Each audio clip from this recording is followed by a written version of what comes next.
Olá, primeira série. Hoje vamos iniciar nossa nona aula de Química com o tema separação de misturas. Então, basicamente é uma continuação da oitava aula, certo? Então, vamos ver um pouquinho de teoria, depois a gente vai para a parte prática, certo? Muitas vezes o ser humano está interessado em um ou mais componentes de uma mistura e para isso realiza métodos de separação que permitem obtê-lo, ou, quando precisa de mais de um componente, para obtê-los. Existem vários tipos de separação de misturas, tá, gente? Então, o livro didático de vocês, ele vai prever apenas esses 6, mas existem ainda outros. Então, nós vamos estudar hoje a filtração, peneiração, decantação, destilação, evaporação e a dissolução fracionada. Iniciando com a filtração. Então, um exemplo bem prático da filtração é o preparo de café, tá? Então, o coador de pano ou então aquele filtrinho de papel, ele é o filtro que retém o pó do café, deixando passar o líquido. Que líquido? É uma solução do café na água. Nesse caso, a filtração ela vai separar a fase sólida da fase líquida. Então, a fase sólida fica no filtro, que nós chamamos de filtro, e a fase líquida vai passar pelo filtro, tá bom? Nos laboratórios, ela é feita basicamente em um funil de vidro, certo?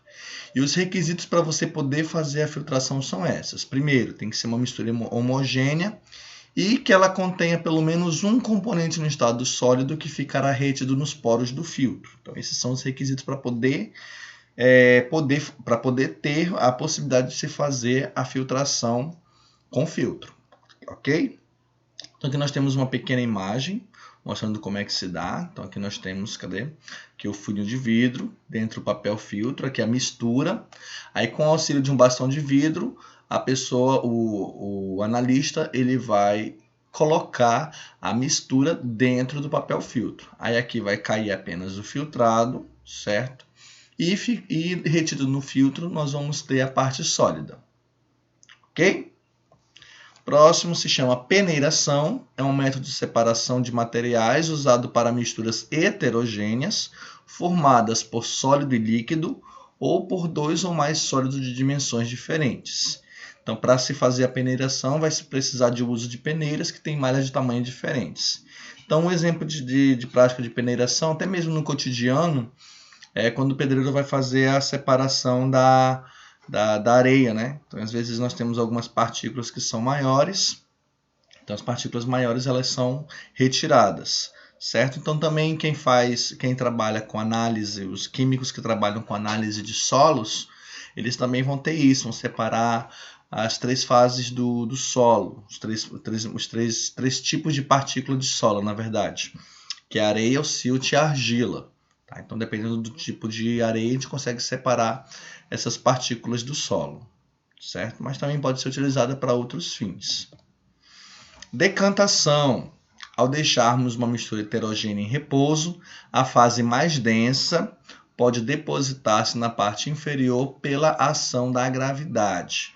É o que ocorre, por exemplo, com a poeira. Depois de um tempo, assim, quando a poeira baixa, as partículas de poeira elas vão ficar sobre o solo, né? Ou então sobre os móveis até, quando fica na nossa casa, por exemplo. Ou ainda a mistura de vinagre e óleo. Então, se você agitar vinagre com óleo e aguardar um tempo, você vai ver que o vinagre vai ficar embaixo e o óleo vai ficar na parte de cima, certo? Em um laboratório, a gente utiliza um funil de decantação. Então, aqui dentro é colocado a mistura. Aí, depois de um tempo, ele vai separar. Vamos imaginar que esse daqui é água e óleo. Então, se vocês verificarem, o óleo ficou em cima, a água embaixo.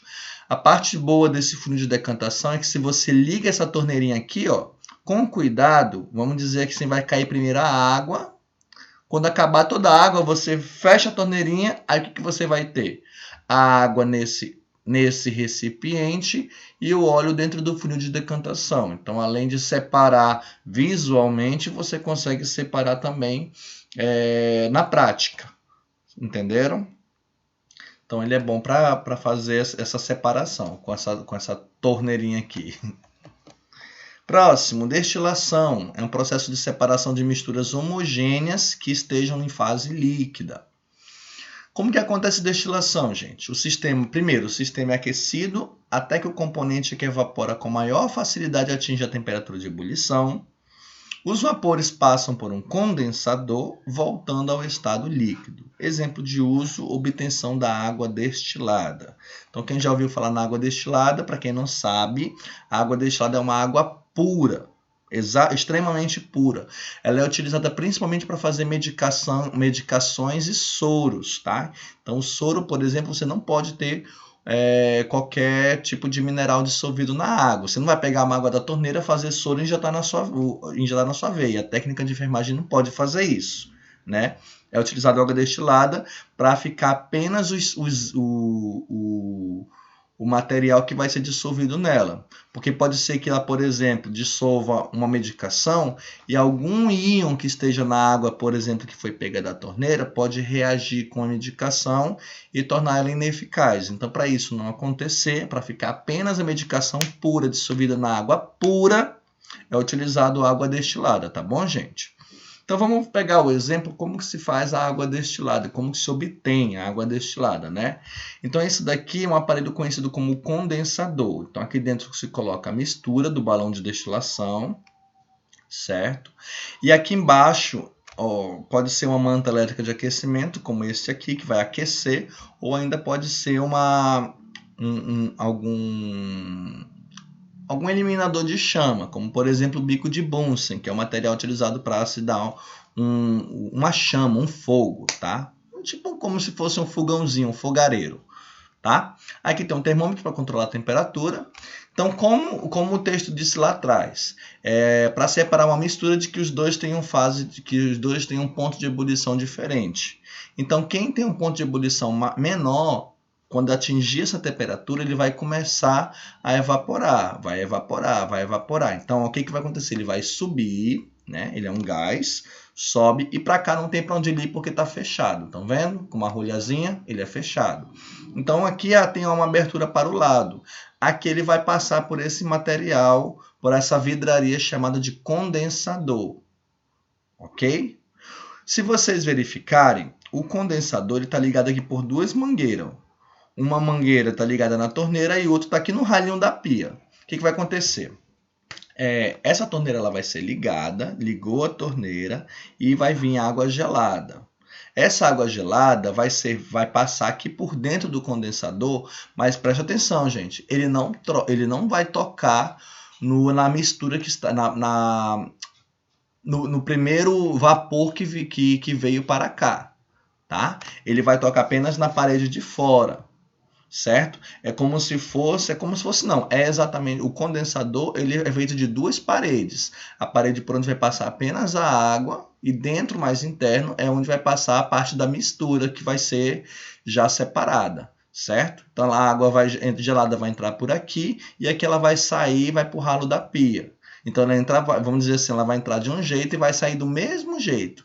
Ah, professor, para que essa água sai e entra? Então, já que ela não vai servir para nada, ela vai servir para resfriar a partezinha da mistura que já saiu aqui. Então, o primeiro item da mistura, ele vai estar no estado gasoso. Lembra que eu falei aqui que ele sobe como gás e entra no condensador? Então, ele vai entrar como gás. Só que por estar gelado, a temperatura vai diminuir, então ele vai voltar de novo a ser líquido. Então ele vai correr por aqui e olha aqui ele saindo, já saiu de novo em líquido. Ó, líquido destilado no frasco da coleta. Se não houvesse essa entrada de água gelada, ele ia sair aqui como gás e poderia se espalhar pelo laboratório. Isso não é bom, já que a gente quer separar e ter os dois itens na mão, né? Estão entendendo? Então, o que tem menor temperatura de ebulição, ele vai subir como gás, entra no condensador, por causa da água gelada, ele vai voltar a ser líquido e vai ser aparado aqui neste Erlenmeyer. Enquanto aqui dentro vai ficar apenas o que tem a temperatura de ebulição maior. Por isso que também é bom ter o termômetro para ficar controlando essa temperatura. Ok?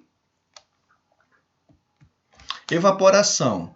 O interesse aqui na evaporação está voltado apenas para o sólido, que está dissolvido em uma mistura homogênea. Então, o líquido ele pode ser perdido e aqui o sólido ele é ficado. Então, se vocês verem, vou só fazer uma comparação, vou voltar na destilação, tá? Voltando na destilação, aqui eu consegui separar os dois líquidos, né? Eu falei para vocês que vai ficar um líquido aqui com temperatura de ebulição maior e o de menor vai ficar aqui. Então, eu tenho os dois líquidos na mão.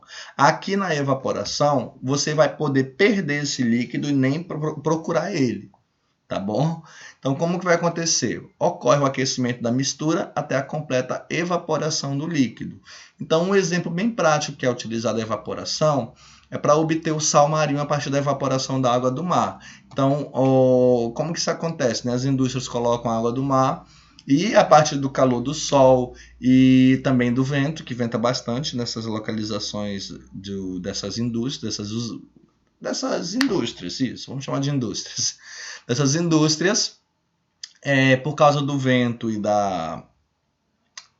do calor advindo do sol, a água vai evaporar e vai ficar apenas o quê? Olha aqui, branquinho, bonitinho, os montinhos, apenas o sal marinho. Aí depois ele vai ser refinado, vai ser utilizado todos os processos para comercialização desse sal. Ok? E a água? A água é perdida, como eu disse, você não se preocupa com o líquido, onde ele foi parar. Né? Nesse caso aí, ele vai formar as nuvens. Certo? Ficando apenas o sal. Ah, professor, se eu fizer numa panela, acontece a mesma coisa? Acontece, gente. O sal ele não vai ser evaporado juntamente com a água, tá? O que vai sair apenas é a água. E a última que nós vamos utilizar, nós vamos ver aqui é a dissolução fracionada. É um processo de separação de misturas usado para separar sólido de sólido. Então, como que vai fazer? Usa-se um solvente que seja capaz de dissolver somente um dos componentes da mistura. Como assim, professor? Vamos ver um exemplo bem prático, que é a separação de cloreto de sódio da areia. Vamos imaginar que você pegou um pouquinho de sal de cozinha e areia e misturou num pote. Aí a pessoa entrega para você e fala assim, pronto, separa o sal da areia. Como que você vai fazer? Primeiro, você vai colocar água naquela mistura, porque quando você colocar água, o sal de cozinha ele vai dissolver. A areia dissolve? Não. Ah, professor, mas vai ficar misturado. Então, a primeira coisa que você vai fazer, decantação. Vai esperar e a areia vai começar a baixar, né? Você pega depois dessa mistura e pode passar com cuidado num filtro. Então, do filtro, o que vai acontecer? A água com sal vai passar pelo filtro e a areia vai ficar vai ficar no filtro, né? Ah, professor, mas eu tenho água com areia, eu não tenho sal. Aí faz o que eu falei agorinha. Coloca numa panela, acende o fogão e elimina a água. A água vai evaporar e o sal de cozinha vai ficar todo debaixo da panela. Aí você vai ter aquela areia que está ali no funil, que está ali no filtro, e o sal de cozinha que está na panela. Pronto, separou o sal da areia. Interessante, né? Então, essa é uma forma a chamada dissolução fracionada. Então, a aula por hoje, o conteúdo é este, tá? Então, adicional da aula, eu quero que vocês leiam o texto que se chama Novos Filtros, Melhorando a Vida das Pessoas Sem Acesso à Água Potável. Um texto muito interessante, bem social, que está na página 72, juntamente com o material enviado para vocês, tá bom? Então, por hoje é apenas isso. Bom estudo a todos e até a próxima semana.